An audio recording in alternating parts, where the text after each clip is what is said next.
2014年日头会学运结束了后，人民对政治有新的期待，所以伫咧2015年也催生出第三势力的新政党时代力量。不过今年初立委选举，时代力量的立委呢，连一席拢无摕到。当初是王婉如就认为，这和政治名称替党有牵连。也学者认为，讲是时代力量和民进党之间无做出政治路线的差别所造成的。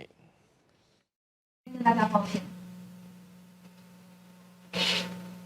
这一切是我们不够努力，所以没有办法能够跨越门槛，继续留在国会为大家服务。2024年立委选举结束了后，本地有30席立委的时代力量担任一席都无，政党票也敢若摕到2.57%，无到3%，政党补助款也无落。这个自318日头会运动了后才成立的政党，10年后面临瓦解的危机。有学者认为是时代力量和民进党的政治路线无做出差别所致。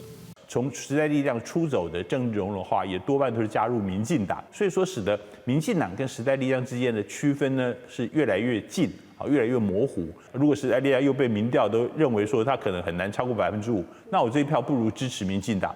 时代力量自2015年创党以来风波不断，舆论因为理念分裂，2019年林抢做洪志勇宣布退党，政党主席黄国昌甚至在去年退党加入民众党。王婉如指出，这政治名称的离开，确实对选举的结果造成冲击。虽望今年的选举大输，时代力量有关相信小党有存在的必要性。我觉得第三势力，我期待的是有价值，而且是能够合理监督的第三势力。所以我非常在乎台湾有没有时代力量。时代力量标志的一个有理想的，更注重公平正义的，然后更扶助弱势的，这个角度啊，我感觉永远不会没有市场。这个对日头会运动催生出来的政党，但拄到创党以来上大的挑战。不过，党主席王婉如表示，率来党团会彻底检讨失败原因，重新出发。也那前立委邱显智是认为，台湾袂使无为弱势发声的政党，望会当重新得到人民的信任。记者综合报道。